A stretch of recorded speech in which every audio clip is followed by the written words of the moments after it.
কিয়ামতের ময়দানে আল্লাহ তাআলা যখন তিনজন মানুষকে দিয়ে বিচারের কার্যক্রম শুরু করে দিবেন, বলে সেই তিনজন কারা? এক নম্বরে আল্লাহ বিচার করবেন আল্লাহর রাস্তার একজন শহীদ। আল্লাহ এক নম্বরে বিচার করবেন শহীদ বান্দাদেরকে দিয়া। দুই নম্বরে আল্লাহ বিচার করবেন আমার মতো একজন নগণ্য একজন আলেম আর একজন কারিকে দিয়া। তিন নম্বরে বিচার করবেন একজন দানবীর একজন দানশীল বান্দা। আবু হুরায়রা রাদিয়াল্লাহু তাআলা আনহু থেকে বর্ণিত হাদিস, লম্বা চূড়া একটা হাদিস, মুসলিম শরীফের হাদিস। আপনাদেরকে শুধু অনুবাদটুকু জানাই। সিরিয়া থেকে একদল লোক গিয়ে আবু হুরায়রার কাছে গিয়ে জানতে চাই, ও আবু হুরায়রা, আপনাকে আল্লাহর কসম করে একটা কথা বলতে চাই, আপনি আমাদেরকে এমন একটা হাদিস শোনাবেন যেই হাদিসটা আপনি রাসূল করিম সাল্লাল্লাহু আলাইহি ওয়াসাল্লামের জবান থেকে সরাসরি শুনেছেন। আবু হুরায়রা রাদিয়াল্লাহু তাআলা আনহু বলেন, হ্যাঁ হ্যাঁ, আমি তোমাদেরকে এমন একটা হাদিস শোনাবো যেই হাদিসটা আমি পয়গম্বরের জবান থেকে সরাসরি শুনলাম। পয়গম্বর আকরাম সাল্লাল্লাহু আলাইহি ওয়াসাল্লাম বলেছেন, নিশ্চয়ই আল্লাহ তাআলা কিয়ামতের ময়দানে, হাশরের ময়দানে যখন বিচারের কার্যক্রম শুরু করবেন, আল্লাহ তাআলা তিনজন মানুষকে দিয়ে বিচার করবেন। এই হাদিসটা বর্ণনা করতে গিয়ে আবু হুরায়রা রাদিয়াল্লাহু তাআলা আনহু তিনবার বেহুশ হয়ে জমিনের মধ্যে পড়ে যান। তৃতীয়বার যখন হুঁশ ফিরে আসে তখন তিনি বর্ণনা করেন, ও ব্যবসায়িক লোকেরা শোনো, পয়গম্বর বলেছেন আল্লাহ তাআলা তিনজন মানুষকে দিয়ে সর্বপ্রথম বিচারের কার্যক্রম শুরু করে দিবেন।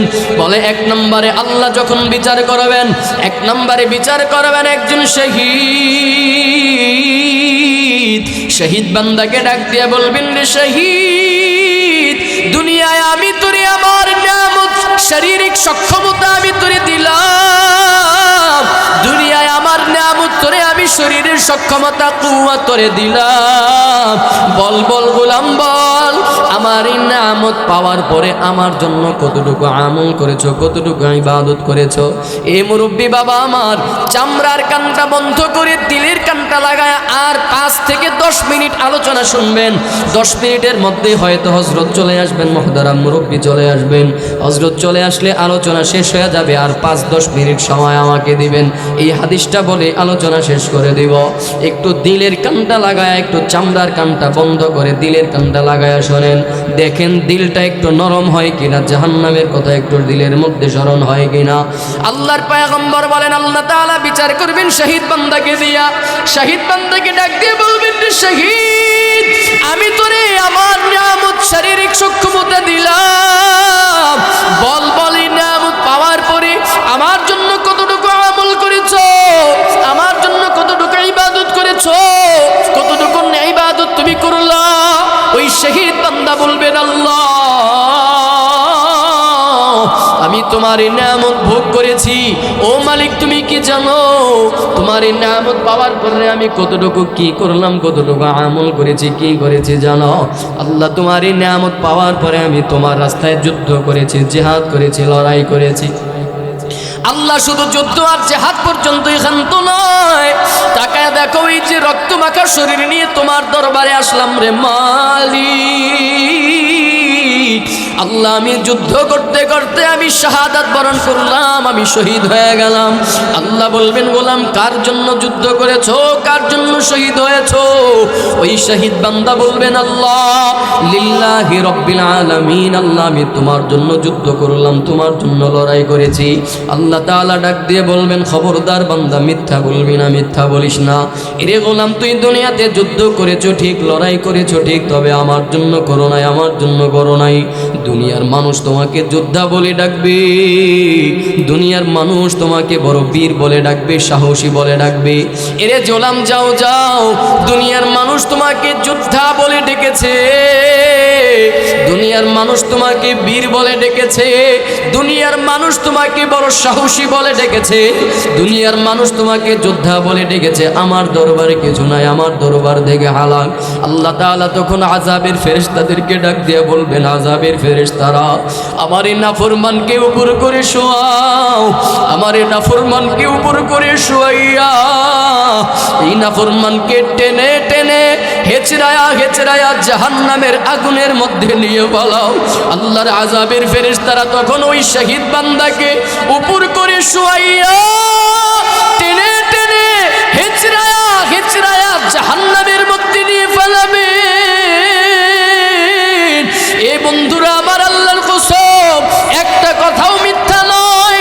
রাসূলের জবানের হাদিসের গল্প আপনাদেরকে শোনাই। আল্লাহ তাআলা ওই বান্দাকে বলবেন, যাও যাও এই বান্দাকে জাহান্নামের আগুনের মধ্যে নিয়ে ফালায়া দাও।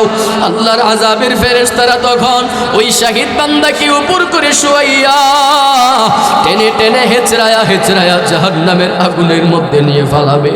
আল্লাহ তাআলা 2 নম্বরে ডাক দিবে আমার মতো একজন নাখান্দা, একজন পাপিষ্ঠ, একজন গুনাহগার আলেমকে, একজন কারীকে ডাক দিয়ে বলবেন, রে আলেম আর কারী, দুনিয়াতে আমি তোর সিনার মধ্যে কোরআনের ইলম দিলাম, দুনিয়ার মধ্যে আমি তোরে কত চমৎকার কত মধুর একটা কণ্ঠ আমি তোরে দান করলাম, দুনিয়ায় আমি তোরে আমার কোরআনের ইলম তোর সিনার মধ্যে দিলাম।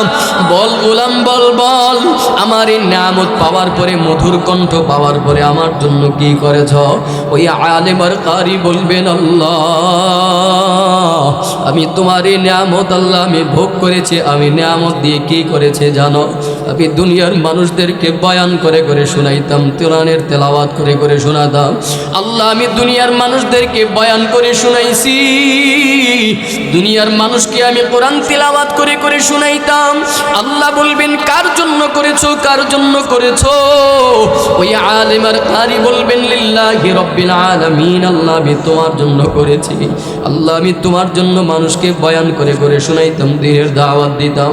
আল্লাহ আমি তোমার জন্য কোরআনের তেলাওয়াত করেছি, কোরআনের তেলাওয়াত আমি করতাম। আল্লাহ বলবেন, খবরদার বান্দা, মিথ্যা বলিস না, মিথ্যা বলবি না, মিথ্যা বলিস না। দুনিয়াতে কোরআন তেলাওয়াত করেছো ঠিক, মানুষকে কোরআনের বয়ান করেছো ঠিক, তবে আমার জন্য নয়। দুনিয়ার মানুষ তোমাকে বড় বক্তা বলে ডাকবে, সেজন্য বয়ান করেছো। দুনিয়ার মানুষ তোমাকে বড় কারী বলে ডাকবে, এজন্য তেলাওয়াত করে করে শুনাইছো। যারে গোলাম যাও যাও, দুনিয়ার মানুষ তোমাকে বড় হুজুর বলে ডাকতো, দুনিয়ার মানুষ তোমাকে বড় মুহতামিম বলে ডেকেছে, দুনিয়ার মানুষ তোমাকে বড় বক্তা বলে ডেকেছে। বক্তা বলে ডাকলে বান্দা তুই খুশি হয়ে যাইতা, বক্তা না ডাকলে বেজার হয়ে যাইতা। বড় কারি বলে ডাকলে খুশি হইতা, কারি না ডাকলে বেজার হইতা। তোমাকে বড় মুহতামিম, বড় খতিব, বড় মাওলানা, বড় মুফতি বলে ডাকলে বেজার খুশি হইতা। মুফতি, বড় মাওলানা, বড় আলেম, বড় বক্তা, বড় খতিব না ডাকলে বেজার হইতা। যারে গোলাম যাও যাও, দুনিয়ার নিয়তের উপরে বরকত দুনিয়ার মধ্যে পেয়ে গেছো, আবার দরবারে কিছু নাই। আল্লাহ তাআলা অনুরূপভাবে আযাবের ফেরেশতাদেরকে ডাক দিয়া বলবেন, ফেরেশতারা আমার এই নাফরমানকে উপর করে শোয়াও, এই নাফরমানকে উপর করে শোয়াইয়া টেনে টেনে হেচড়ায়া হেচড়ায়া জাহান্নামের আগুনের মধ্যে নিয়ে ফেলাও। ও ভেলানগরের মুসলমান, ইলিয়াটগঞ্জ দাউদকান্দির মুসলমান, ওই আলেম আর কারীকে আল্লাহর আযাবের ফেরেশতারা তখন উপর করে শোয়াইয়া টেনে টেনে হেচড়ায়া হেচড়ায়া জাহান্নামের আগুনের মধ্যে নিয়ে ফেলাবে। আল্লাহ তাআলা 3 নম্বরে বিচার করবেন একজন দানবীর বান্দাকে, একজন দানশীল বান্দাকে। একজন দানবীর বান্দাকে ডাক দিয়ে বলবেন, রে দানবীর, দুনিয়ায় আমি তোরে সম্পদ দিলাম, সন্তান দিলাম, বল বল আমি আমার নিয়ামত তোরে সম্পদ দিলাম, এই সম্পদ পাওয়ার জন্য, পাওয়ার পরে আমার জন্য কি করেছো, কতটুকু আমল করেছ? ওই দানবীর বান্দা বলবেন, আল্লাহ আমি তোমার এই নিয়ামত আমি পেয়েছি ঠিক, তবে তুমি কি জানো তোমার এই নিয়ামত পাওয়ার পরে আমি কি করেছি মালিক তুমি জানো? আল্লাহ তোমার এই সম্পদ, এই অর্থ সম্পদ নিয়ামত আমি পেয়ে আল্লাহ আমি সিলায় রেহেম, আত্মীয়তার বন্ধন আমি রক্ষা করেছিলাম। আল্লাহ আমি আমার ভাইয়ের সম্পদ আমার ভাইকে আমি বুঝাইয়া দিতাম, আমি আমার ভাইয়ের হক আমি আমার ভাইকে বুঝাইয়া দিয়েছি, আমি আমার বোনের হক আমি আমার বোনকে দিতাম। আল্লাহ এই সম্পদ দিয়ে আমি কি করেছি জানো? আল্লাহ আমি মসজিদ মসজিদে দান করেছি, মাদ্রাসায় দান করতাম। আল্লাহ আমি মাহফিলে দান করেছি। আল্লাহ আমি গরিব দুঃখী মানুষের, অসহায় মানুষের পিছনে আমি দান করেছি। আল্লাহ এমন কোনো খাত নাই যেই খাতে দান করলে তুমি খুশি হইতা না। আল্লাহ আমি জনগণের কল্যাণে ব্যয় করেছি, গরিব মানুষের পিছনে ব্যয় করেছি। আল্লাহ আমি অসহায় মানুষের পিছনে ব্যয় করেছি, সমাজের কল্যাণের জন্য আমি দান করেছি। আল্লাহ আমি খরচ করেছি। আল্লাহ বলবেন গোলাম কার জন্য করেছো, কার জন্য করেছো? আল্লাহ বলবেন গোলাম কার জন্য করেছো এই ইবাদত, এই দান সদকা তুই কার জন্য করেছো? ওই দানবীর বান্দা বলবেন আল্লাহ লিল্লাহি রাব্বিল আলামিন। আল্লাহ আমি তোমার জন্য করলাম, তোমার জন্য করেছি। আল্লাহ বলবেন খবরদার বান্দা মিথ্যা বলিস না, মিথ্যা বলবি না। দান সাদাকা করেছো ঠিক, তবে আমার জন্য নয়। ব্যয় করেছো ঠিক, তবে আমার জন্য নয়। দুনিয়ার মানুষ তোমাকে বড় দানবীর বলে ডাকলে বান্দা তুই খুশি হয়ে যাইতা। নামের শুরুতে আলহাজ বিশিষ্ট দানবীর বিশিষ্ট দানশীল না লিখলে বান্দা বেজার হয়ে যাইতা।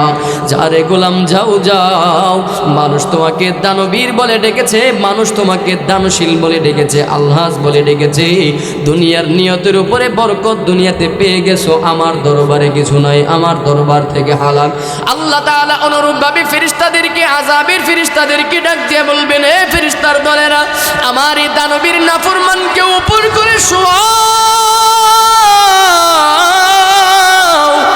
আমার এই নাফরমানকে উপরে করে শোয়াইয়া এই নাফরমানকে টেনে টেনে হেচড়ায়া হেচড়ায়া জাহান্নামের মধ্যে নিয়ে পালাও। আল্লাহর আযাবের ফেরেশতারা তখন ওই দানবীর বান্দাকে উপর করে শোয়াইয়া টেনে টেনে হেচড়ায়া হেচড়ায়া জাহান্নামের আগুনের মধ্যে নিয়ে ফেলাইবে।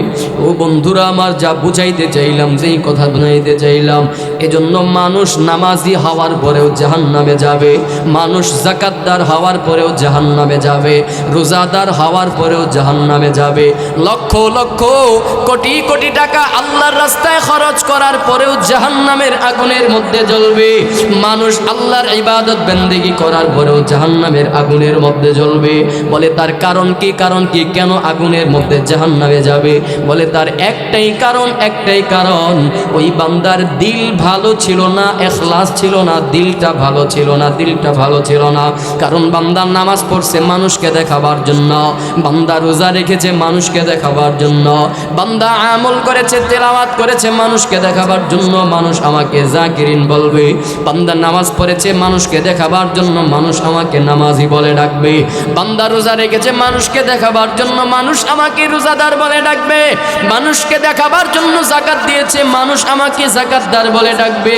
আল্লাহর রাস্তায় খরচ করেছে মানুষকে দেখাবার জন্য, মানুষ আমাকে দানবীর বলে ডাকবে। বলে এই এক নিয়তের কারণে, এই একটা কারণে ওই বান্দার সব আমলগুলো আল্লাহর রাস্তায় সব বরবাদ হয়ে যাবে। এই কারণে বান্দা নামাজি হওয়ার পরেও জাহান্নামের আগুনের মধ্যে যাবে, বান্দা রোজা রাখার পরেও জাহান্নামে যাবে, শহীদ হওয়ার পরেও জাহান্নামে যাবে, দানবীর হওয়ার পরেও জাহান্নামে যাবে।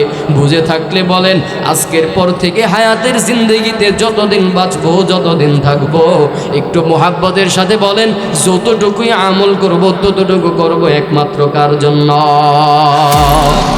عن شداد بن أوس رضي الله تعالى عنه قال قال رسول الله صلى الله عليه وسلم الكيس من دان نفسه وعمل لما بعد الموت। শাদ্দাদ বিন আউস রাদিয়াল্লাহু তাআলা আনহু থেকে বর্ণিত, তিনি বলেন নবীজি সাল্লাল্লাহু আলাইহি ওয়াসাল্লাম বলেছেন, আল কাইয়িসু মান দানা নাফসাহু ওয়া আমিলা লিমা বা'দাল মাউত। পয়গম্বর বলেন, ওই মানুষটাই হলো জ্ঞানী, ওই মানুষটাই হলো বুদ্ধিমান। এই এতগুলো কথা যা বললাম, সবগুলো কথার জবাবটা এখনই পেয়ে যাবেন। একটু ভালো করে কথাটা, একটু হাদিসটা বোঝার চেষ্টা করবেন। নবীজি সাল্লাল্লাহু আলাইহি ওয়াসাল্লাম বলেন, আল কাইয়িসু মান দানা নাফসাহু ওয়া আমিলা লিমা বা'দাল মাউত। পয়গম্বর বলেন ওই মানুষটাই হলো জ্ঞানী, ওই মানুষটাই হলো বুদ্ধিমান।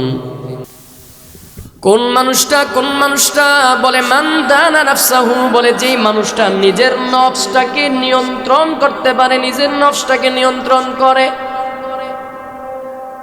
আরো সহজ করে যদি বলি মান দানা নাফসাহু, যেই মানুষটা নিজের নফসের হিসাবটা নিজে মিলায়। ওয়া আমিলা লিমা বাদাল মাউত, যেই মানুষটা মৃত্যুর পরবর্তী জীবনের জন্য কাজ করে যায়, মৃত্যুর পরবর্তী জীবনের জন্য, মৃত্যুর পরবর্তী হায়াতের জন্য যেই মানুষটা আমল করে, পয়গম্বর বলেছেন ওই মানুষটাই হলো প্রকৃতপক্ষের জ্ঞানী, ওই মানুষটাই হলো বুদ্ধিমান। তাহলে পয়গম্বর এখানে দুইটা পয়েন্টের কথা বলেছেন। নাম্বার 1, 1 নাম্বার, নিজের নফসের হিসাবটা যেই ব্যক্তি নিজে মিলাবে। মান দানা নাফসাহু, বলে যেই মানুষটা নিজের নফসের হিসাবটা নিজে মিলায়, যেই মানুষটা নিজের নফসের হিসাব নিজে মিলায়, যেই মানুষটা নিজের নফসটাকে নিয়ন্ত্রণ করতে পারে, ওই মানুষটাই হলো আসল জ্ঞানী, ওই মানুষটাই হলো বুদ্ধিমান। নিজের নফসের হিসাবটা কেমন করে নিজে মিলাইবেন একটু ভালো করে খেয়াল করে দেখেন। এরে বাবা, আমরা যারা এখানে উপস্থিত আছি, বয়স আমাদের 40 বছর, 50 বছর, 60 বছর পার হয়ে গেল। কখনো বিছানার মধ্যে, বালিশটার মধ্যে মাথা লাগায়া, বিছানার মধ্যে পিঠ লাগায়া কখনো চিন্তা করে দেখি নাই আমার 50 বছর পার হয়ে গেল, 60 বছর চলে গেল, আমার 70 বছরের একটা জিন্দেগি চলে গেল, হায়াতের জিন্দেগি থেকে 50 বছর পার হয়ে গেল। কত মানুষের কত অধিকার, কত মানুষের কত হক আমি নষ্ট করলাম, ভাইয়ের সম্পদ আমি লুণ্ঠন করলাম, বোনের হক নষ্ট করেছি, ভাইয়ের হকটা নষ্ট করলাম, বোনের হক নষ্ট করলাম, আত্মীয় স্বজনের হক আমি ক্ষুণ্ণ করলাম, কত মানুষের কত কিছু আমি লুণ্ঠন করলাম, কত মানুষের কত কিছু আমি শেষ করে দিলাম। এই পেটের মধ্যে কত হারাম আমি ঢুকাইলাম, কত হারাম পেটের মধ্যে হারাম গিজা ঢুকাইলাম। এই 2 হাত দিয়ে কত হারাম টাকা আমি উপার্জন করলাম, কত জবান দিয়ে কত মিথ্যা বললাম, চোখ দিয়ে কত অন্যায় করলাম, কত নাজায়েজের দিকে তাকাইলাম, পা দিয়ে কত হারাম কাজের দিকে আগালাম। একটু হিসাবটা মিলে দেখেন, আমার এই 60 বছরের জিন্দগিতে আমি আমার মালিকের কত হুকুম আহকাম ছেড়ে দিলাম, কত নামাজ আমার দ্বারা তরক হয়ে গেছে, কত রোজা আমি ছেড়ে দিলাম, কত যাকাত আমি ছেড়ে দিলাম, কত ইবাদত, মালিকের কত আহকাম, কত হুকুম আমি তরক করলাম। আজরাইল যদি আজকের রজনীতে, এই মুহূর্তে যদি আমার সামনে এসে হাজির হয়ে যায়, যদি ইমানটা নিয়ে যদি মরতে না পারি, জাহান্নাম ছাড়া কিন্তু কোনো উপায় থাকবে না। মান দানা নাফসাহু, বলে যেই মানুষটা নিজের এই হিসাবটা নিজে মিলাবে। 60 বছরের জিন্দগিতে চলে গেল, আমি হালাল হারাম বাইসা চলতে পারলাম না, মালিকের বিধানটাকে কত দরক করলাম। এই হিসাবটা যেই মানুষটা করতে পারবে, নিজের নফসটাকে যেই মানুষটা নিয়ন্ত্রণ করতে পারবে, নফস বলবে যা বাবা আজকে এই মাহফিলে যাওয়া দরকার নাই, কাঁথা মুড়ি দিয়ে ঘুমাও। নফস বলবে না না, এই মাহফিলে ঢোকা দরকার নাই, বলে দোকানপাটে একটু চায়ের আড্ডা দাও, গল্প গুজব করো। নিজের নফসটা বলবে দোকানপাটে ঘুরো, দোকানপাটে চা খাও, বিভিন্ন কিছু করো, কত গল্প দাও, আড্ডা দাও, মোবাইলের টেলিভিশনে, মোবাইলের মাধ্যমে ফেসবুকিং করো, ইউটিউবিং করো। না না, নফসের বলবে মাহফিলে যাওয়া দরকার নাই। পয়গম্বর বলেন এই নফসটাকে যেই মানুষটা নিয়ন্ত্রণ করতে পারবে, কাবু করে রাখতে পারবে, পয়গম্বর বলেন ওই মানুষটাই হলো আসল জ্ঞানী বুদ্ধিমান। তো এবার একটু মিলা দেখেন, আপনি আমি কতটুকু আমার নফসটাকে নিয়ন্ত্রণ করতে পারলাম। এটা হলো আপনার আমার এবার বিচারের ব্যাপার, বিশ্লেষণের ব্যাপার। আপনি আমি কতটুকু আমার এই নফসটাকে কতটুকু নিয়ন্ত্রণ করতে পারলাম। আমার এই 2 চোখ বলে ইউটিউবিং দেখতে দেখতে বিভিন্ন কন্টেন্ট সামনে চলে আসে, দেখতেছি ওয়াজ গজল, কিন্তু আবার একটু পরে দেখবেন কত কিছু সামনে চলে আসে। হ্যাঁ, এই সামনে আসবে, এটাকে নিয়ন্ত্রণ করতে পারার নাম আল কাইয়িস। ফেসবুক চালাইতে চালাইতে সুন্দর সুন্দর কত বাণী, কত ধরনের কত পোস্ট, কত ধরনের কত কিছু পাওয়া যায়। হঠাৎ করে সামনে চলে আসলো বেগানা এক মাইয়ার ছবি, মহিলার ছবি, কত ধরনের কত কিছু সামনে চলে আসবে। ওই সময় নফসটাকে নিয়ন্ত্রণ করতে পারার নাম হলো আসল জ্ঞানী, আসল বুদ্ধিমান। রাস্তা দিয়ে চলতেছি, চলতে চলতে চলতে চলতে সামনে কত ধরনের কত হুরপরি চলে আসবে। ওই হুরপরির দিকে নজর করতে না পারার নাম, ওই নজরটাকে নিয়ন্ত্রণ করতে পারার নাম হলো বুদ্ধিমান। ব্যবসা করতেছি, দোকানপাটে ব্যবসা করি, আমাদের সমাজের অধিকাংশ ব্যবসায়ীরা মুখ দিয়ে মিথ্যা না বললে এদের ব্যবসা হয় না। অধিকাংশ ব্যবসায়ী, অধিকাংশ আকসার ব্যবসায়ী এরা 20 টাকা যদি ক্রয় হয় এটাকে 50 টাকা ক্রয় বানায় আপনার কাছে বলবে এটা 50 টাকায় কিনা, এই আপনার থেকে 5 টাকা লাভে 55 টাকা বিক্রি করে দিই আপনার জন্য। এটা বলেন, এই ধরনের কথাগুলো বলে কি বলে না? এই নফসের এই ধোকাটাকে যে নিয়ন্ত্রণ করতে পারলো ওই মানুষটাই হলো জ্ঞানী, বুদ্ধিমান। কেন 20 টাকায় কিনলাম, তোমার খরচ আছে আরো 5 টাকা, বলো, তুমি বুঝায় বলো। কাছের মানুষের কাছে যদি লাভ কম করতে হয় বলো না, ভাই এটা আমার 20 টাকায় কিনা, আমার খরচ আছে 5 টাকা, এই হলো 25 টাকা, আর আমি আপনার কাছ থেকে লাভ করবো 5 টাকা দেন, 30 টাকা দেন। কেন মিথ্যা কথা বলে 20 টাকা লাভ করলা? ওই 20 টাকা মিথ্যা বলে লাভ করেছো, আর এটা তোমার হারাম হয়ে গেল। মিথ্যার আশ্রয় নেওয়াটাই হলো হারাম। ওই যে নফসের লোভ অন্তরের মধ্যে লোভ জায়গা গেল কি, মানে একটু যদি মিথ্যা বলে তাহলে আমার 20 টাকা লাভ আসতেছে, নফস বলতেছে সামান্য একটু মিথ্যা বললে কোনো সমস্যা নাই, কোনো সমস্যা নেই, বলো যে 20 টাকায় কিনা তোমার 30 টাকা হবে, এই আর কি। একটু মিথ্যা বললে তোমার যদি 20 টাকা আসে, বলতে সমস্যা কি? এই অন্তরের এই কথাটাকে যে নিয়ন্ত্রণ করতে পারবে, নফসের এই চাহাতটাকে যে নিয়ন্ত্রণ করতে পারবে, এই মানুষটাই হলো আসল কাইয়িস, এই মানুষটাই হলো আসল জ্ঞানী, আসল বুদ্ধিমান। হ্যাঁ, ওই যে আমার বাজান বলে দিয়েছে গাড়ি ভাড়া 5 টাকা 10 টাকা। প্রত্যেকটা সেক্টরে সেক্টরে আমাদের এই হালত, এই অবস্থা, প্রতিটা সেক্টরে সেক্টরে আমাদের এই অবস্থা। এই জন্যই পয়গম্বর বলেছেন, মান দানা নাফসাহু, যেই মানুষটা নিজের নফসের হিসাবটাকে নিজে মিলাবে ওই মানুষটাই হলো আসল জ্ঞানী, ওই মানুষটাই হলো আসল বুদ্ধিমান। আর কোন ব্যক্তিটা বুদ্ধিমান, আর কোন ব্যক্তিটা জ্ঞানী? ওয়া আমিলা লিমা বা'দাল মাউত, বলে যেই মানুষটা মৃত্যুর পরবর্তী জীবনের না ইয়াকিন করাইতে চায় না। ক্ষণস্থায়ী দুনিয়ার পিছনে আমরা পড়ে আছি বিভিন্ন ভাবে। জানো কি বন্ধু, জানো দুনিয়ার এই ক্ষণস্থায়ী জিন্দেগি আর আখিরাতের চিরস্থায়ী জিন্দেগির উপমা তোমার আমার পয়গম্বর কেমন করে দিয়েছেন জানো?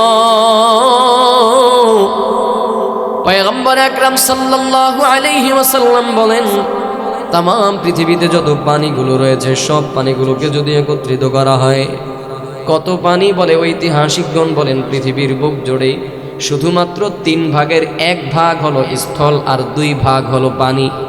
গোটা পৃথিবী জুড়ে ঐতিহাসিকগণ বলেন 1 ভাগ হলো স্থল, মানে বসবাসযোগ্য বা মাটি আছে, পানি না, পানি ছাড়া মাত্র স্থল হলো 1 ভাগ, আর বাকি 2 ভাগই হলো পৃথিবীর 2 ভাগই হলো পানি। পয়গম্বর বলেন ওই পানিগুলোকে যদি একত্রিত করা হয় আর ওই পানি থেকে যদি একটা সুই উঠায়া একটা সুই ডুবায়া ওই পানির মধ্যে সুইয়ের মাথায় যেই পরিমাণে পানি উত্তোলিত হয়, উড্ডীনিত হয়, ওই সুইয়ের মাথার পানিটা যেই পরিমাণ, ওই পানিটা হলো বান্দা তোমার। পয়গম্বর বলেন ওই সুইয়ের মাথার পানি হলো তোমার দুনিয়া, আর অবশিষ্ট যত পানি থাকে সব পানি হলো তোমার আখিরাত। তাহলে মুহাব্বতের সাথে বলেন, গোটা পৃথিবীর সমস্ত পানির সামনে সুইয়ের মাথার পানিটা কি বিশাল বড় নাকি তুচ্ছ? একেবারে নগণ্য, তুচ্ছ। গোটা পৃথিবীর পানির সামনে সুইয়ের মাথার পানিটা কিছুই না। পয়গম্বর এভাবে উপমা দিয়ে বুঝাইয়া দিলেন, সুইয়ের মাথার পানির হায়াত হলো তোমার দুনিয়ার হায়াত। আর অবশিষ্ট গোটা পৃথিবীর পানিটা হলো তোমার আখিরাতের হায়াত। এজন্য বন্ধুরা আমার, এই দুনিয়ার হায়াতের জিন্দেগিটা একেবারেই স্বল্প। কেমন স্বল্প পয়গম্বর হাদিসের ভাষায় আরো জানায়া দেন, কয় বছর দুনিয়ার হায়াতের জিন্দেগিতে কয়দিন থাকতে পারবো, কয়দিন বাঁচতে পারবো, পয়গম্বর একটা ধারণাও দিয়েছেন। عن أبي هريرة رضي الله تعالى عنه قال قال رسول الله صلى الله عليه وسلم أعمار أمتي ما بين 60 إلى 70 وأقلهم من يجوز ذلك।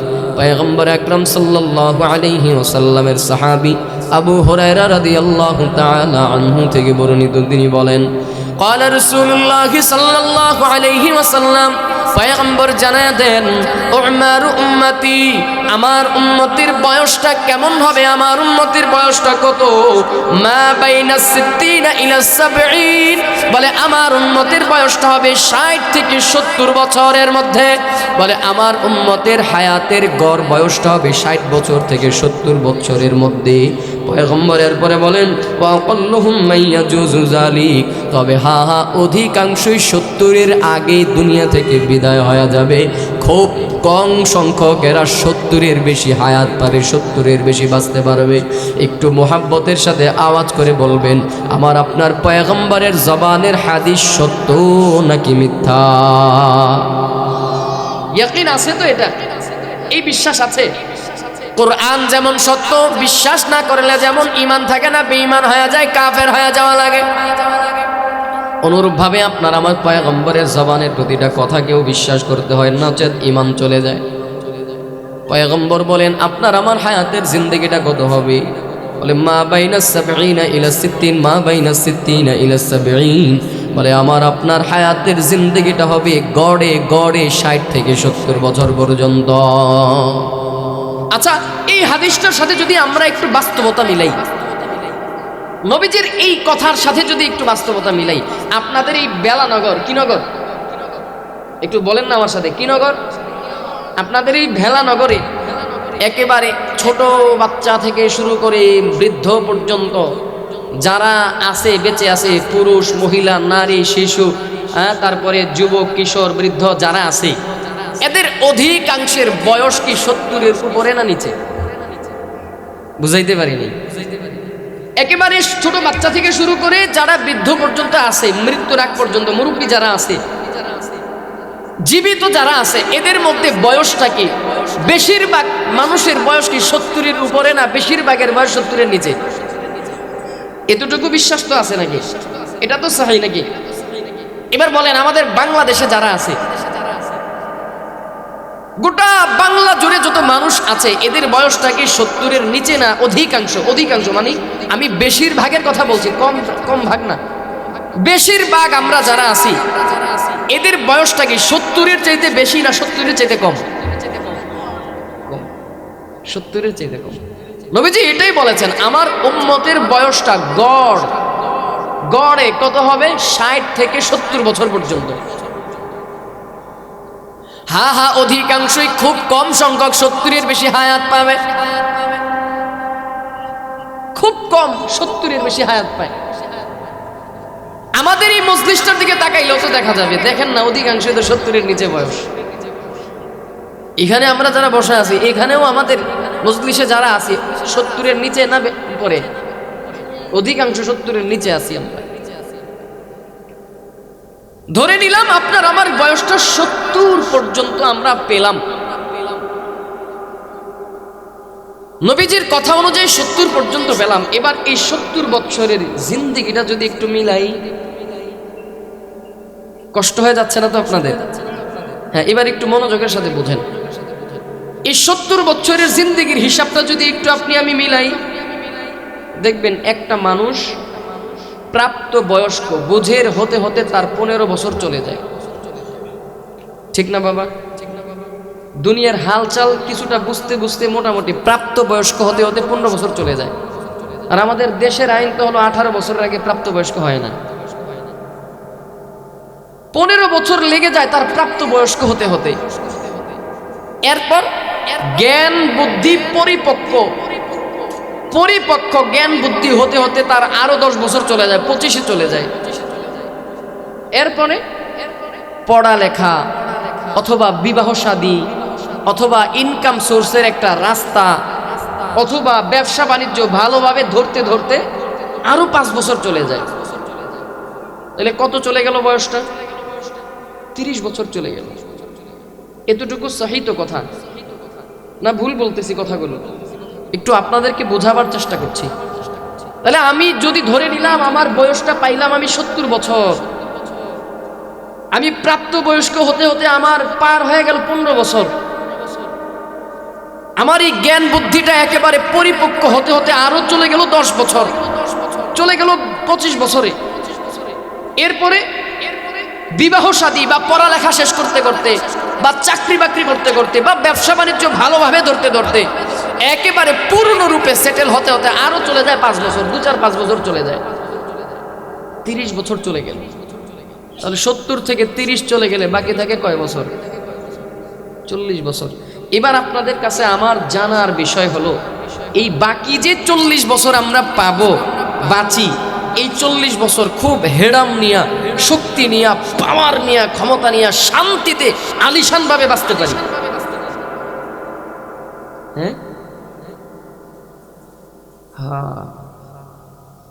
এটাই হলো আপনার আমার হিসাবের বিষয়, এটাই হলো বুঝবার বিষয়। ধরে নিলাম 30 বছর পার হয়ে গেল এমনে এমনে মোটামুটি পরিপূর্ণ সেটেল হতে হতে। তো এরপরের বয়সটা কি? এরপরের ধাপটা কি? আপনাদের এখানে আমরা যারা আছি 40 বয়স কার কার? আপনাদের একটু হাত তুলে দেখি। 40-এর উপর হয়েছেন? 40-এর উপর হয়েছে আপনাদের না? আল্লাহ হায়াত দান করুক, আপনাদের নেক হায়াত দান করুক, আমিন কোন। এই যে বয়সটা 40-এর উপরে হয়েছে, এবার আপনাদের কাছে একটু জানতে চাই, এই 40 পার হওয়ার পর থেকে শরীরটা কেমন যেন একটু দুর্বল দুর্বল লাগে না? শরীরটা কেমন যেন একটু রোগা রোগা লাগে না? 40 পার হয়ে গেছে, শরীরের মধ্যে কেমন যেন বার্ধক্যের একটা ছাপ চলে আসতেছে, দুর্বলতার একটা ছাপ চলে আসতেছে, অসুস্থতার একটা ছাপ চলে আসতেছে। মা বাইনা 70 ইলা 60, মা বাইনা 60 ইলা 70 উমার উম্মতি মা বাইনা 70 ইলা 60। ভালো করে একটু কথাগুলো খেয়াল করে দেখবেন বাবা। পয়গম্বর বলেছেন আমার উম্মতের বয়সটা হবে 60 থেকে 70 বছর। জানি না এই কথাগুলো আর কোথাও শুনছেন কিনা, একটু ভালো করে বুঝবেন, ভালো করে একটু কথাগুলো আমার হিসাব নিকাশগুলো একটু ভালো করে বোঝার চেষ্টা করবেন বাবা। পয়গম্বর বলেন আমার উম্মতের বয়সটা হবে 60 থেকে 70 বছরের মধ্যে। ওয়া আকাল্লুহুম মাইয়াজুযু যালিক, অধিকাংশই 70-এর উপরে বয়স কম পাবে, অধিকাংশই 70-এর আগেই তার হায়াতের জিন্দেগিটা, দুনিয়ার জিন্দেগির সফর শেষ হয়ে যাবে। এ বাবা আমার 30 বছর পার হয়ে গেল, আমার সব কিছু সেটেল করতে করতে বড় জোর 10 বছর আমি শক্তি নিয়ে, সামর্থ্য নিয়ে, শান শওকত নিয়ে বাঁচতে পারবো। কিন্তু বয়সটা যখন আপনার আমার 40 হয়ে গেল, শরীরের মধ্যে কেমন একটা রোগের একটা ছাপ চলে আসলো। বয়সটা 40 হয়ে গেলে শরীরটা কেমন একটা দুর্বলতার একটা ছাপ চলে আসে, শরীরের মধ্যে কেমন যেন একটা রোগ বাসা বেঁধে ফেলে। কত ধরনের, কত ডায়াবেটিস, কত ধরনের বাতের ব্যথা, গ্যাস্ট্রিকের ব্যথা, পেটের ব্যথা, আলসার, এই সেই কত ধরনের কত ব্যথা, গিরার মধ্যে ব্যথা, হাঁটুর মধ্যে ব্যথা, কোমরের মধ্যে ব্যথা, হাতের মধ্যে ব্যথা, কত ধরনের ব্যথা। আর এই ব্যথা শুরু হয়েছে তো হয়েছে, এই ব্যথা আর শেষ হয় না। হয়তো ওষুধ খাইলে সাময়িকভাবে ব্যথাটা বন্ধ থাকে, অসুস্থতা বন্ধ থাকে, কিন্তু এই শারীরিক সাময়িক অসুস্থতা আস্তে আস্তে আস্তে আস্তে এই অসুস্থতা আর কমে না। বয়সও বাড়তে থাকে, অসুস্থতাও বাড়তে থাকে, বয়সটাও বাড়তে থাকে, অসুস্থতাও বাড়তে থাকে। আর এই অসুস্থতা এক সময় আপনাকে আমাকে কেমন যেন মৃত্যুর দুয়ারে পর্যন্ত নিয়ে যায়, কেমন যেন মৃত্যুর কোলে আপনাকে আমাকে আস্তে আস্তে মৃত্যুর দুয়ার পর্যন্ত নিয়ে গেল। এরে বন্ধু আমার, এবার হিসাবটা মিলে দেখো, এই হায়াতের জিন্দেগিতে 70 বছরের জিন্দেগি পাইলাম, কই আমার মালিককে ঠিক মতো ডাকতে পারলাম না। পরিবারের চাপে চাপে আমার বয়সগুলো চলে গেল, ইনকামের চাপে চাপে আমার সময় চলে যায়, স্ত্রী সন্তানের পেরেশানিতে আমার সময়টা চলে গেল, মা বাবার পেরেশানিতে আমার সময়টা চলে গেল, মালিকের বিধান পালন করার সময় পেলাম না। মালিকের হুকুম আহকাম, মালিককে ডাকার মতো একটু সময়টা মিলাইতে পারলাম না। আমার মালিককে সন্তুষ্ট করার জন্য একটু তেলাওয়াত করার সময়টাও মিলাইতে পারি না। আমার মালিককে সন্তুষ্ট করার জন্য আমার মালিকের জিকির, একটু মালিককে ডাকার সময়টা মিলাইতে পারি না। বাজান মনে রাখবেন, এটাই হলো আপনার আমার নফসের ধোঁকা, এটাই হলো নফসের ধোঁকা। আল কাইয়িসু মান দানা নাফসাহু ওয়া আমিলা লিমা বাদাল মাউত।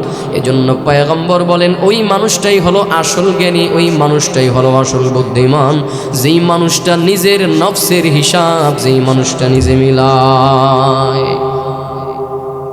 ওয়া আমিলা লিমা বাদাল মাউত। মৃত্যুর পরবর্তী জীবনের জন্য আপনাকে আমাকে কাজ করা লাগবে, মৃত্যুর পরবর্তী জীবনের জন্য আমল করা লাগবে।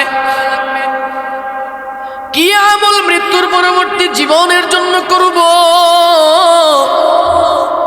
আল্লাহ পাক রব্বুল আলামিন কুরআনুল কারীমের সূরা মুলকের 2 নম্বর আয়াতে কারিমার মধ্যে জানায়া দেন, الذي خلق الموت والحياة ليبلوكم أيكم أحسن عملا। আল্লাহ তাআলা বলেন, আমি মৃত এবং জীবিত সব মানুষকে দুনিয়ার মধ্যে পাঠাইলাম, সৃষ্টি করলাম। বলে কি জন্য পাঠাইলাম? এই আয়াতের মধ্যে 2টা কারণ পাওয়া যায়। 1 নম্বর কারণ হলো লিয়াবলুয়াকুম আইয়ুকুম। আল্লাহ তাআলা বলেন, আমি তোমাদেরকে পরীক্ষা করার জন্য দুনিয়ায় পাঠাইলাম, পরীক্ষা করব, পরীক্ষা। লিয়াবলুয়াকুম আইয়ুকুম, তোমাদেরকে আমি পরীক্ষা করার জন্য পাঠাইলাম। কি পরীক্ষা করব? কি পরীক্ষা করব? আহসানু আমালা, কার আমলটা কত সুন্দর,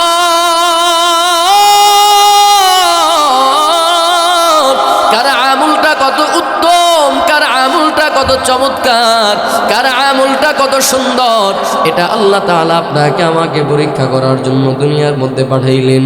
আল্লাহ তাআলা আপনাকে আমাকে পরীক্ষা করবেন, পরীক্ষা করবেন, পরীক্ষা। এ বাবা, কসম খোদার, কেউ এই পরীক্ষা থেকে বাঁচতে পারবে না, কেউ বাঁচতে পারবে না, কেউ বাঁচতে পারবো না। বলে এই পরীক্ষা আপনাকে আমাকে দেওয়া লাগবে। বলে কেমন পরীক্ষা? বলে দুনিয়ার হায়াতের জিন্দেগিটাই, গোটা জিন্দেগিটাই হলো একটা পরীক্ষার জিন্দেগি।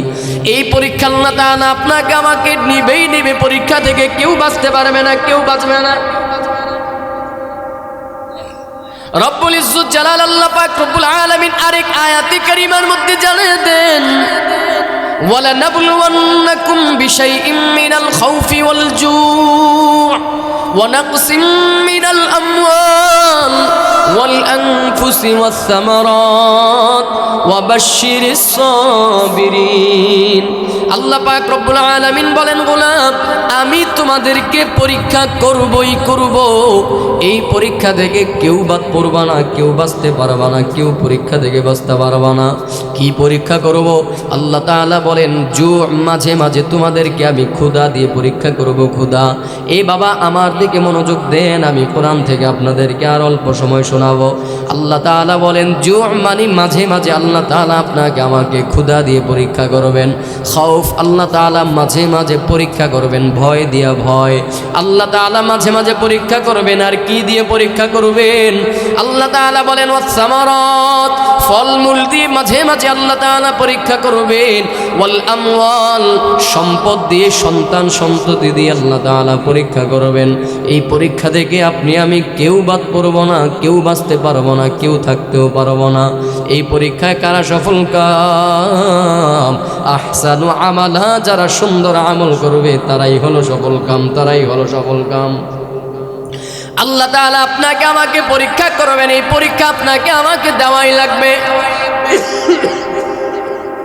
বান্দা পেটের ক্ষুধার তাড়নায়, মানে যে ক্ষুধা আল্লাহ আপনাকে আমাকে দিলেন, এই ক্ষুধার তাড়নায় পেটের মধ্যে কি ঢুকাও, হালাল ঢুকাও নাকি হারাম ঢুকাও, পরীক্ষা করব।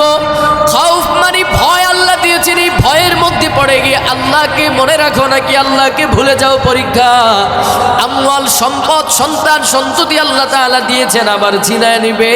বলে সকাল বেলার ধনী রে তুই ফকির সন্ধ্যাবেলা। আল্লাহ তাআলা সম্পদ দিয়েছেন, সম্পদ পাওয়ার পরে কার জন্য আমল করবা, কি করো, কেমন আচরণ তুমি করবা। আবার মাঝে মাঝে সম্পদ ছিনায় নিবেন, আল্লাহ তাআলা ছিনায় নিয়ে পরীক্ষা করবেন ধৈর্য ধরো কিনা, আল্লাহর জন্য আমল করো কি করো না, আল্লাহর জন্য ইবাদত করো কি করো না। আল্লাহ তাআলা আপনাকে আমাকে পরীক্ষা করবেন, আপনি আমি এই পরীক্ষা দেওয়া লাগবে। কি পরীক্ষা? আহসানু আমালা, কার আমল আচরণ, কার কাজগুলো, যার কর্মগুলো কত সুন্দর। না না, এই আয়াতে আল্লাহ তাআলা আকসারু আমালা বলেন নাই, মানে বেশি আমলের কথা বলেন নাই। আল্লাহ বলেছেন আহসানু আমালা, মানে সুন্দর আমলের কথা বলেছেন। আহসানু আমালা বলেছেন, ভালো আমলের কথা বলেছেন, উত্তম আমলের কথা বলেছেন।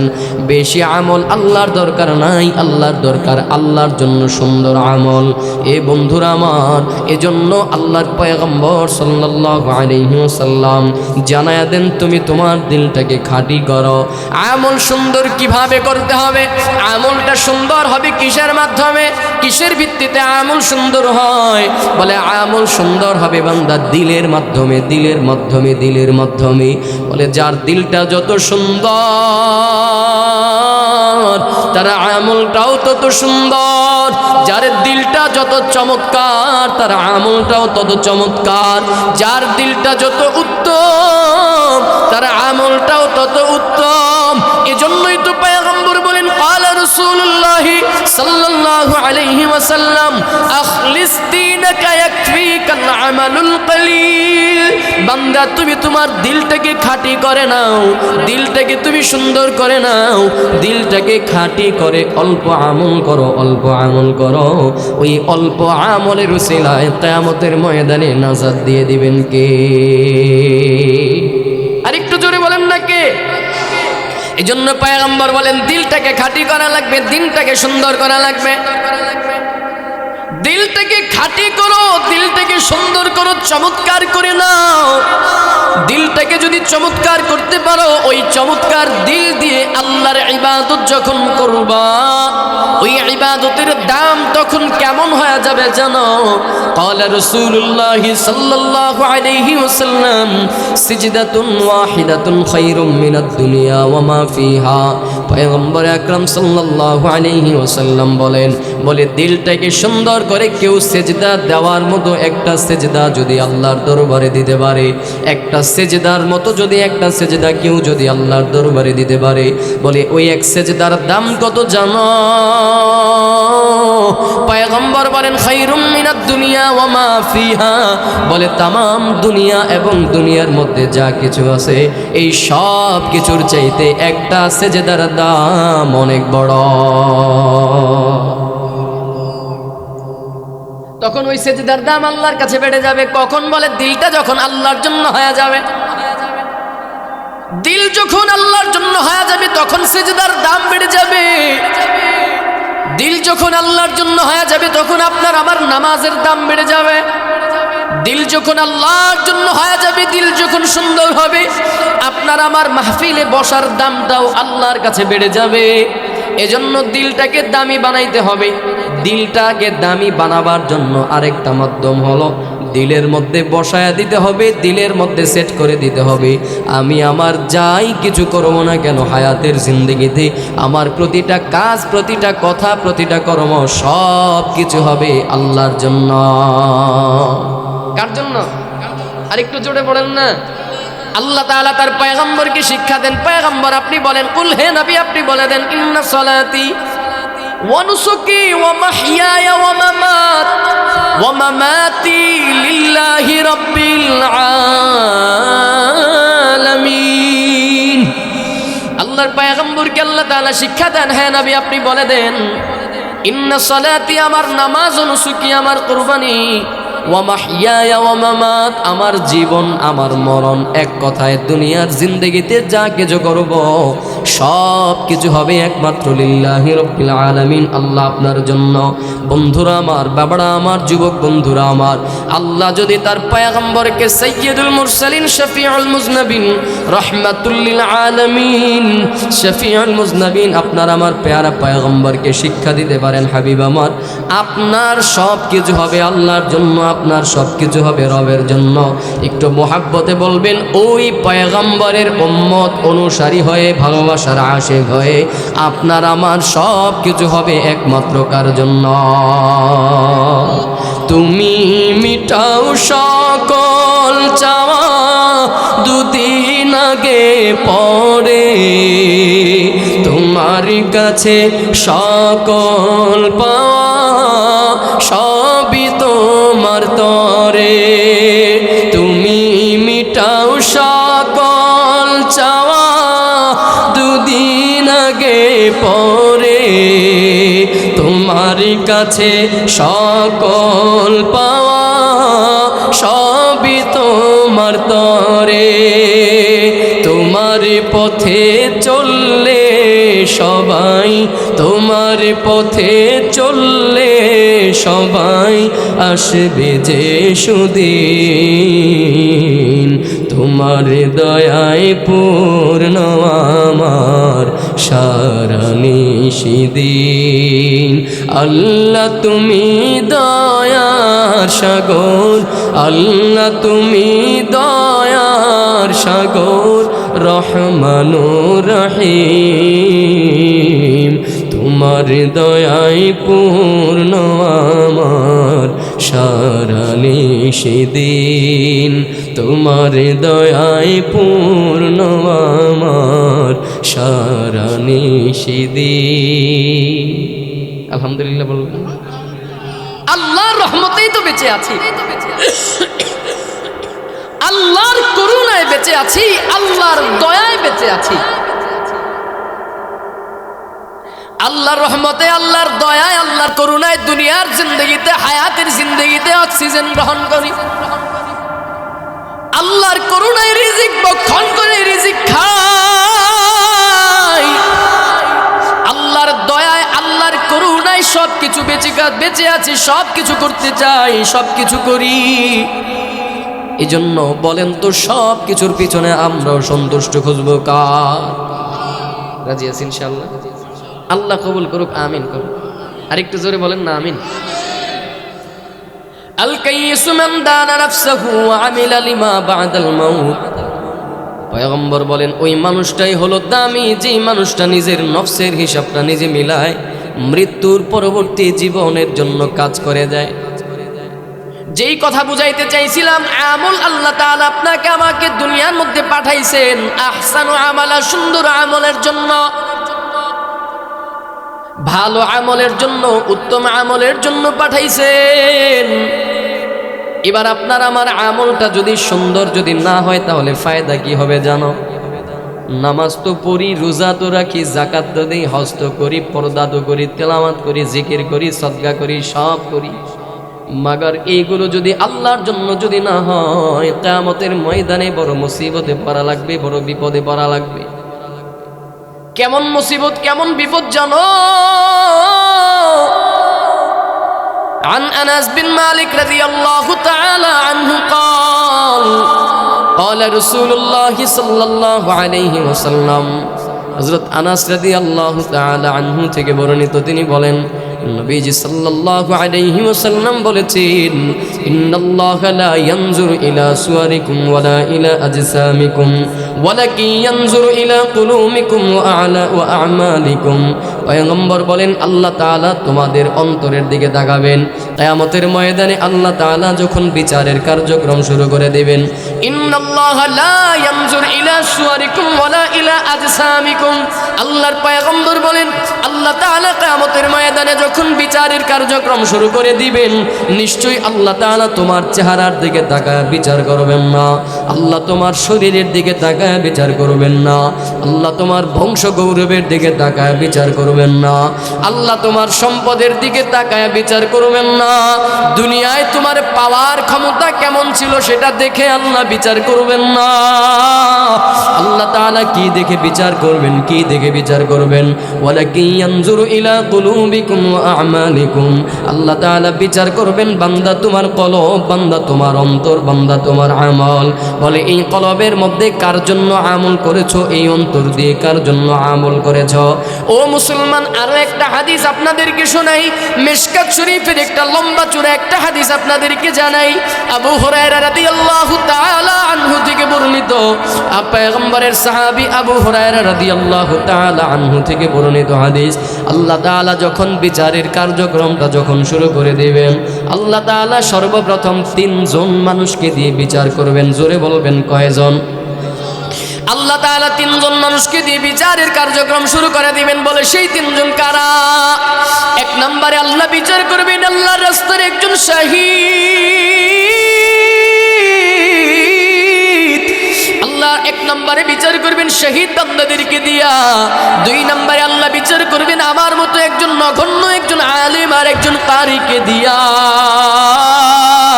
3 নম্বরে বিচার করবেন একজন দানবীর, একজন দানশীল বান্দা। আবু হুরায়রা রাদিয়াল্লাহু তাআলা আনহু থেকে বর্ণিত হাদিস, লম্বা চূড়া একটা হাদিস, মুসলিম শরীফের হাদিস। আপনাদেরকে শুধু অনুবাদটুকু জানাই।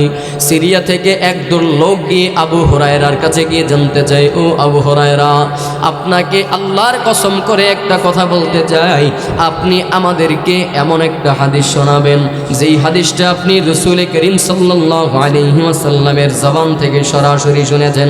আবু হুরায়রা রাদিয়াল্লাহু তাআলা আনহু বলেন, হ্যাঁ, আমি তোমাদেরকে এমন একটা হাদিস শোনাবো যেই হাদিসটা আমি পয়গম্বরের জবান থেকে সরাসরি শুনলাম।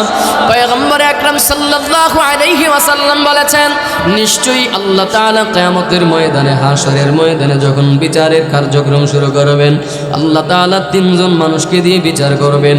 এই হাদিসটা বর্ণনা করতে গিয়ে আবু হুরায়রা রাদিয়াল্লাহু তাআলা আনহু 3 বার বেহুশ হয়ে জমিনের মধ্যে পড়ে যান। তৃতীয়বার যখন হুঁশ ফিরে আসে তখন তিনি বর্ণনা করেন, ও ব্যবসায়িক লোকেরা শোনো, পয়গম্বর বলেছেন আল্লাহ তাআলা 3 জন মানুষকে দিয়ে সর্বপ্রথম বিচারের কার্যক্রম শুরু করে দিবেন। বলে 1 নম্বরে আল্লাহ যখন বিচার করবেন, 1 নম্বরে বিচার করবেন একজন শহীদ। শহীদ বান্দাকে ডাক দিয়ে বলবেন, রে শহীদ, দুনিয়ায় আমি তোরে আমার নিয়ামত, শারীরিক সক্ষমতা আমি তোরে দিলাম, দুনিয়ায় আমার নিয়ামত তোরে আমি শরীরের সক্ষমতা কুওয়াত তোরে দিলাম। বল বল গোলাম বল, আমার এই নিয়ামত পাওয়ার পরে আমার জন্য কতটুকু আমল করেছো, কতটুকু ইবাদত করেছো। এ মুরব্বী বাবা আমার, চামড়ার কানটা বন্ধ করে দিলের কানটা লাগায় আর 5 থেকে 10 মিনিট আলোচনা শুনবেন। 10 মিনিটের মধ্যে হয়তো হযরত চলে আসবেন, মুহতারাম মুরব্বী চলে আসবেন। হযরত চলে আসলে আলোচনা শেষ হয়ে যাবে, আর 5-10 মিনিট সময় আমাকে দিবেন। এই হাদিসটা বলে আলোচনা শেষ করে দিব। একটু দিলের কানটা লাগায়, একটু চামড়ার কানটা বন্ধ করে দিলের কানটা লাগায় শোনেন, দেখেন দিলটা একটু নরম হয় কিনা, জাহান্নামের কথা একটু দিলের মধ্যে স্মরণ হয় কিনা। আল্লাহর পয়গম্বর বলেন আল্লাহ তাআলা বিচার করবেন শহীদ বান্দাকে দিয়া। শহীদ বান্দাকে ডাক দিয়ে বলবেন, শহীদ, আমি তোরে আমার নিয়ামত শারীরিক সক্ষমতা দিলাম, বল বলি নিয়ামত পাওয়ার পরে আমার জন্য কতটুকু আমল করেছো, আমার জন্য কতটুকু ইবাদত করেছো, কতটুকু ইবাদত তুমি করলা। ওই শহীদ বান্দা বলবেন, আল্লাহ, আমি তোমার এই নিয়ামত ভোগ করেছি। ও মালিক, তুমি কি জানো তোমার এই নিয়ামত পাওয়ার পরে আমি কতটুকু কি করলাম, কতটুকু আমল করেছি, কি করেছি জানো? আল্লাহ, তোমার এই নিয়ামত পাওয়ার পরে আমি তোমার রাস্তায় যুদ্ধ করেছি, জিহাদ করেছি, লড়াই করেছি। আল্লাহ শুধু যুদ্ধ আর জিহাদ পর্যন্তই ক্ষান্ত নয়, তাকায় দেখো এই যে রক্ত মাখা শরীর নিয়ে তোমার দরবারে আসলাম রে মালিক, আল্লাহ আমি যুদ্ধ করতে করতে আমি শাহাদাত বরণ করলাম, আমি শহীদ হয়ে গেলাম।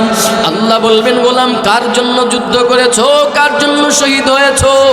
ওই শহীদ বান্দা বলবেন আল্লাহ লিল্লাহি রাব্বিল আলামিন, আল্লাহ আমি তোমার জন্য যুদ্ধ করলাম, তোমার জন্য লড়াই করেছি। আল্লাহ তাআলা ডাক দিয়ে বলবেন খবরদার বান্দা মিথ্যা বলবি না, মিথ্যা বলিস না। এরে গোলাম তুই দুনিয়াতে যুদ্ধ করেছো ঠিক, লড়াই করেছো ঠিক, তবে আমার জন্য করো নাই, আমার জন্য করো নাই। দুনিয়ার মানুষ তোমাকে যোদ্ধা বলে ডাকবে, দুনিয়ার মানুষ তোমাকে বড় বীর বলে ডাকবে, সাহসী বলে ডাকবে।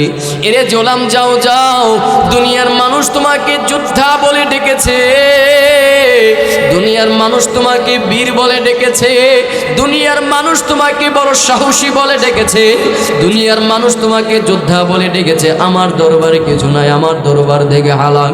আল্লাহ তাআলা তখন আযাবের ফেরেশতাদেরকে ডাক দিয়ে বলবেন আযাবের ফেরেশতারা আমার এই নাফরমানকে উপর করে শোয়াও, আমার এই নাফরমানকে উপর করে শোয়াইয়া এই নাফরমানকে টেনে টেনে হেচড়ায়া হেচড়ায়া জাহান্নামের আগুনের মধ্যে নিয়ে পালাও। আল্লাহর আযাবের ফেরেশতারা তখন ওই শহীদ বান্দাকে উপর করে শোয়াইয়া টেনে টেনে হেচড়ায়া হেচড়ায়া জাহান্নামের মধ্যে নিয়ে পালাবে। এ বন্ধুরা আমার আল্লাহর কসম, একটা কথাও মিথ্যা নয়, রাসূলের জবানের হাদিসের গল্প আপনাদেরকে শোনাই। আল্লাহ তাআলা ওই বান্দাকে বলবেন যাও যাও এই বান্দাকে জাহান্নামের আগুনের মধ্যে নিয়ে ফালায়া দাও। আল্লাহর আযাবের ফেরেশতারা তখন ওই শহীদ বান্দাকে উপর করে শোয়াইয়া টেনে টেনে হেচড়ায়া হেচড়ায়া জাহান্নামের আগুনের মধ্যে নিয়ে ফালাবে।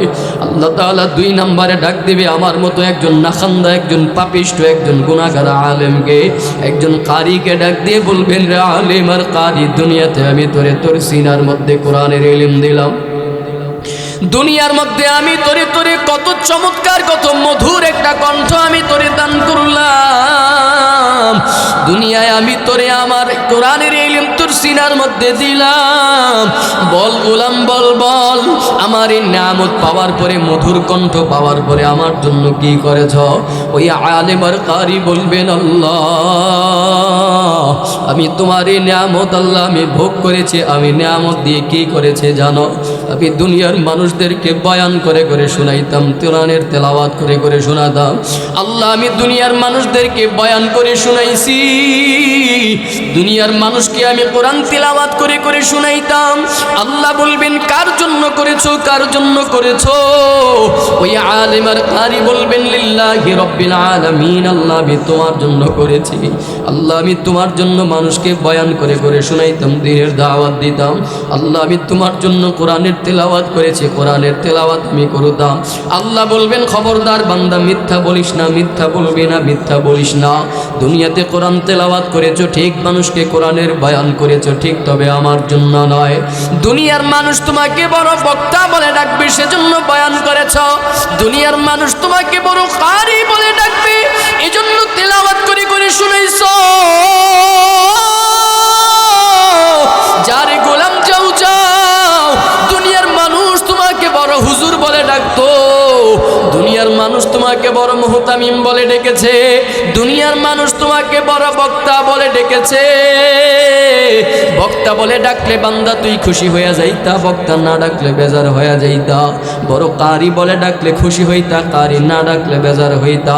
তোমাকে বড় মুহতামিম, বড় খতিব, বড় মাওলানা, বড় মুফতি বলে ডাকলে বেজার খুশি হইতা। মুফতি বড় মাওলানা, বড় আলেম, বড় বক্তা, বড় খতিব না ডাকলে বেজার হইতা। যারে গোলাম যাও যাও, দুনিয়ার নিয়তের উপরে বরকত দুনিয়ার মধ্যে পেয়ে গেছো, আবার দরবারে কিছু নাই। আল্লাহ তাআলা অনুরূপভাবে আযাবের ফেরেশতাদেরকে ডাক দিয়া বলবেন ফেরেশতারা আবার এই নাফরমানকে উপর করে শোয়াও, এই নাফরমানকে উপর করে শোয়াইয়া টেনে টেনে হেচড়ায়া হেচড়ায়া জাহান্নামের আগুনের মধ্যে নিয়ে ফালাও। ও ভেলানগরের মুসলমান, ইলিয়াটগঞ্জ দাউদকান্দির মুসলমান, ওই আলেম আর কারীকে আল্লাহর আযাবের ফেরেশতারা তখন উপর করে শোয়াইয়া টেনে টেনে হেচড়ায়া হেচড়ায়া জাহান্নামের আগুনের মধ্যে নিয়ে ফালাবে। আল্লাহ তাআলা 3 নম্বরে বিচার করবেন একজন দানবীর বান্দাকে, একজন দানশীল বান্দাকে। একজন দানবীর বান্দাকে ডাক দিয়ে বলবেন, রে দানবীর, দুনিয়ায় আমি তোরে সম্পদ দিলাম, সন্তান দিলাম, বল বল আমি আমার নেয়ামত তোরে সম্পদ দিলাম, এই সম্পদ পাওয়ার জন্য, পাওয়ার পরে আমার জন্য কি করেছো, কতটুকু আমল করেছো? ওই দানবীর বান্দা বলবেন, আল্লাহ আমি তোমার এই নেয়ামত আমি পেয়েছি ঠিক, তবে তুমি কি জানো তোমার এই নেয়ামত পাওয়ার পরে আমি কি করেছি মালিক তুমি জানো? আল্লাহ তোমার এই সম্পদ, এই অর্থ সম্পদ নেয়ামত আমি পেয়ে আল্লাহ আমি সিলায় রেহেম আত্মীয়তার বন্ধন আমি রক্ষা করেছিলাম। আল্লাহ আমি আমার ভাইয়ের সম্পদ আমার ভাইকে আমি বুঝাইয়া দিতাম, আমি আমার ভাইয়ের হক আমি আমার ভাইকে বুঝাইয়া দিয়েছি, আমি আমার বোনের হক আমি আমার বোনকে দিতাম। আল্লাহ এই সম্পদ দিয়ে আমি কি করেছি জানো?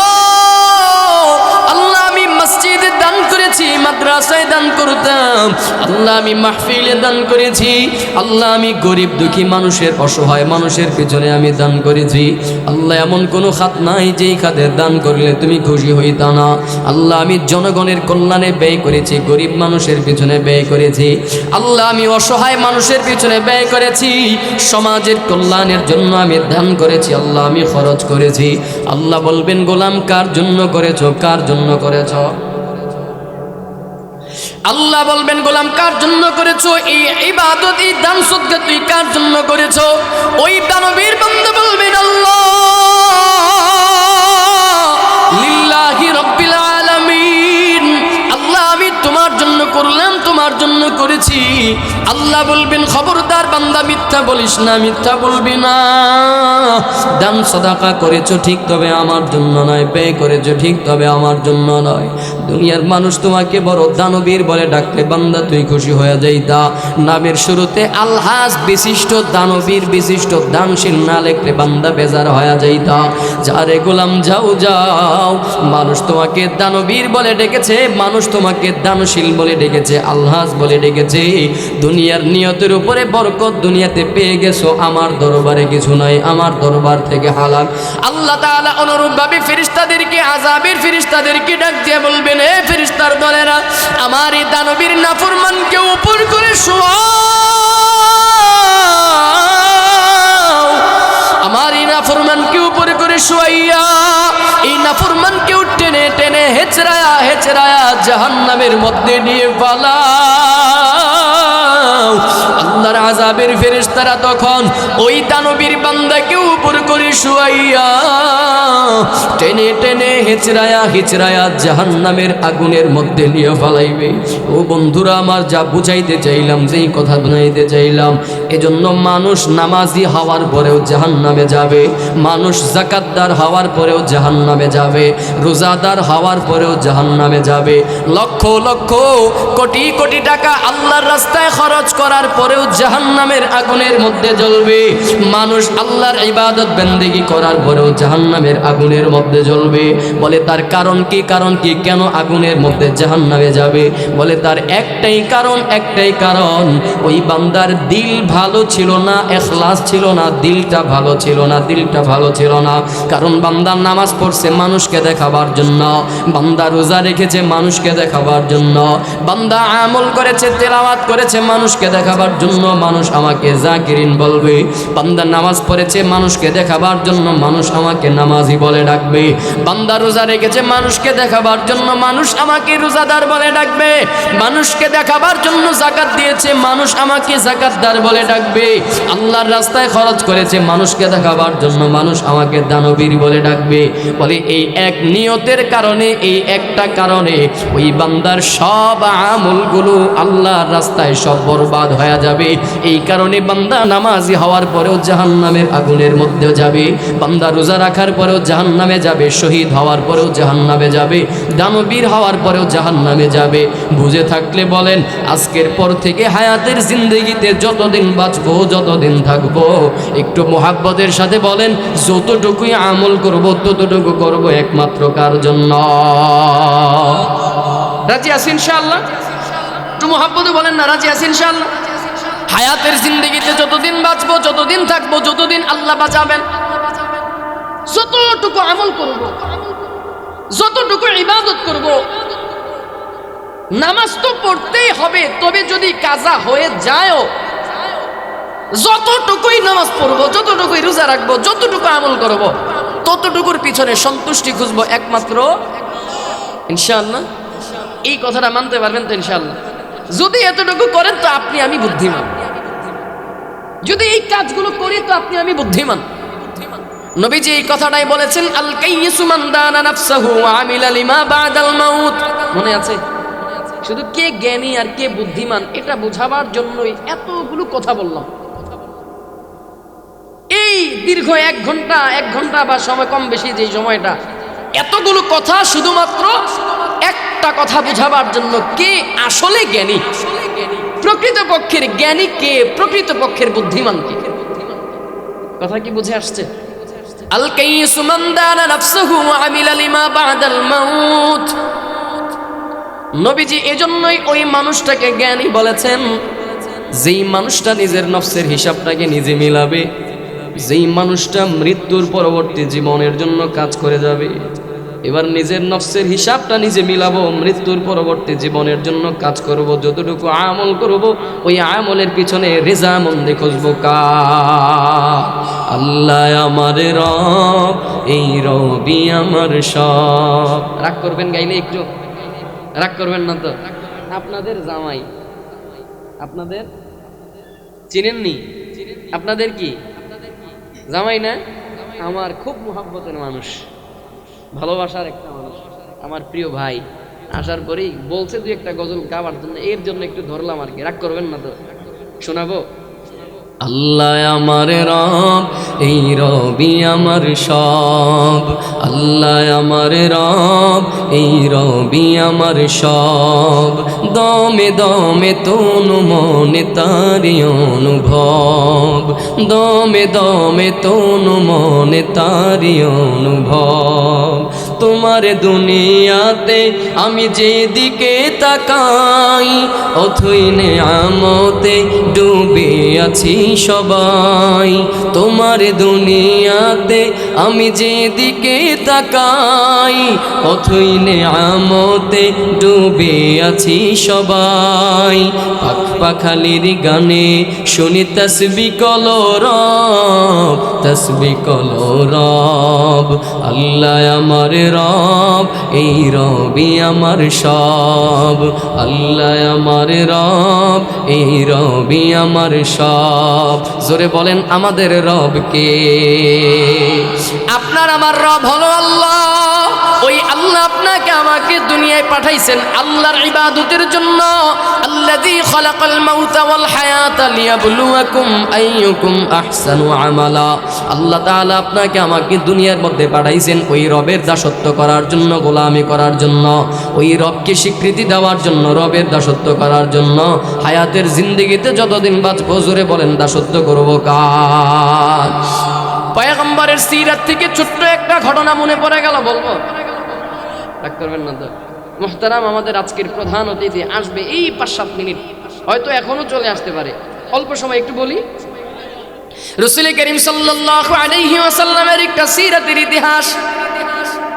আপনি আমি নিজেদেরকে কালেমাওয়ালা মুসলমান, ইমানদার দাবি করি। আপনি আমি নিজেদেরকে ইমানওয়ালা মুসলমান পরিচয় দিই। আমি আব্দুর রহমান, আমি মুসলমান। আমি আব্দুল্লাহ, আমি মুসলমান। আমি আব্দুর রহিম, আমি মুসলমান। আমি আব্দুল করিম, আমি মুসলমান। কিন্তু এই ঈমান আনয়ন করার জন্য, ঈমানের জন্য আপনাকে আমাকে কোনো কষ্ট স্বীকার করা লাগে নাই। মুসলমান পরিচয় দেওয়ার জন্য, ঈমানদার পরিচয় দেওয়ার জন্য আপনাকে আমাকে জেল খাটা লাগে নাই। কোনো কাফেরের বেত্রাঘাত আপনাকে আমাকে সহ্য করা লাগে নাই। পেটের মধ্যে পাথর বাঁধা লাগে নাই। জানো কি বন্ধু, জানো? আর 5 মিনিট সময় আপনাদের কাছ থেকে একটু চেয়ে নিলাম রাসূলের সিরাত থেকে। পয়গম্বরের সিরাত পড়লে পাওয়া যায় পয়গম্বর দ্বীনের জন্য, আপনাকে আমাকে জাহান্নামের আগুন থেকে বাঁচাবার জন্য, দ্বীনের দাওয়াতের জন্য কত কষ্ট করেছেন জানো? পয়গম্বরের একটা আদত, একটা অভ্যাস ছিল, দ্বীনি দাওয়াতি কাজে যাওয়ার পথে আবার দাওয়াতি কাজ শেষ করে এসেও ফাতেমার ঘরের দরওয়াজায় হাজিরা দিতেন। মাঝে মাঝে প্রায় সময় ফাতেমা রাদিয়াল্লাহু তাআলা আনহার সঙ্গে পয়গম্বর দেখা করতেন, সাক্ষাতে আসতেন।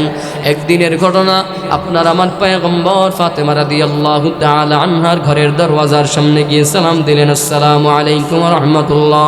কিন্তু ভাবা নাই ঘরের ভিতর থেকে কোনো সালামের কোনো জবাব জবাব নাই, সালামের কোনো আওয়াজ পাওয়া যায় না। পয়গম্বর আবারও সালাম দিলেন, আসসালামু আলাইকুম ওয়া রাহমাতুল্লাহ, কিন্তু নাই রে বাবা, সালামের কোনো জবাব নাই, সালামের কোনো আওয়াজ পাওয়া যায় না। পয়গম্বর এবার কান্না জড়িত কণ্ঠে ডাক দিয়া বলেন, ইরে মা কি অন্যায় করলাম, ইরে মা কি অপরাধ করলাম, কেন তুমি সালামের জবাব নাও না, কেন ঘরের দরওয়াজাও খোলো না?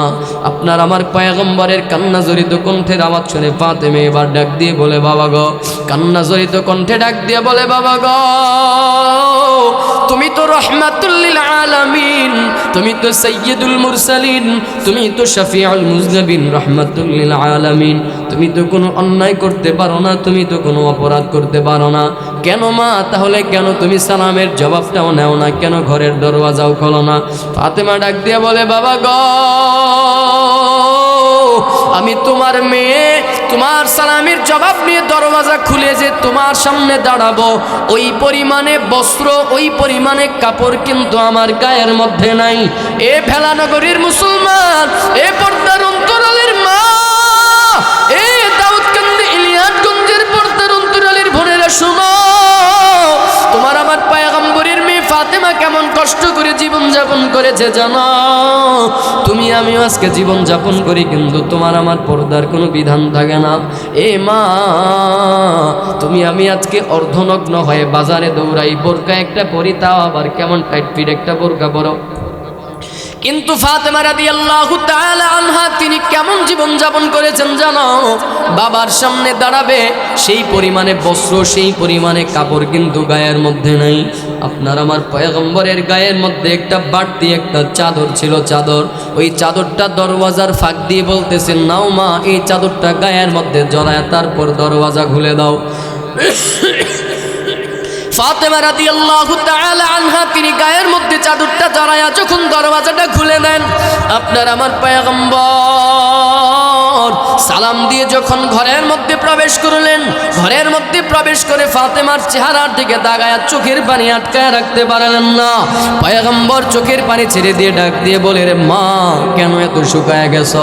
কয়দিন পর্যন্ত খাবার খাও না, কয়দিন পর্যন্ত খাবার পাও না, কেন এত শুকায় গেছো? ফাতেমা ডাক দিয়ে বলেন, বাবা গো, আমি তোমার মেয়ে 3 দিন পর্যন্ত খাবার না খেয়ে যদি মরেও যাই, আমি তোমার মেয়ে খাবার না খেয়ে যদি শুকায় মরেও যাই, আমার কোনো আফসোস নাই, কিন্তু তোমার কলিজার টুকরা, আমার বুকের ধন হাসান হুসাইন যখন 3 দিন পর্যন্ত খাবার না পাইয়া আমি মার পায়ের মধ্যে জড়ায়া ধরে, আমি মার পায়ের মধ্যে জড়ায়া ধরে কান্না করে বলে, মা খাবার দাও, মা খাবার দাও। বলো বাবা, আমি সন্তানের আর্তনাদ মা হয়ে কেমন করে সহ্য করি, কেমন করে সহ্য করি? এ পয়গম্বর, ও বাবা গো, আমি আমার সন্তানদেরকে 3 দিন পর্যন্ত খাবার দিতে পারি না। পয়গম্বরের কণ্ঠের আওয়াজ পাইয়া ফাতেমা রাদিয়াল্লাহু তাআলা আনহার 2 সন্তান, কলিজার টুকরা রাসূলের কলিজার টুকরা হাসান হুসাইনের ঘুম ভেঙে যায়।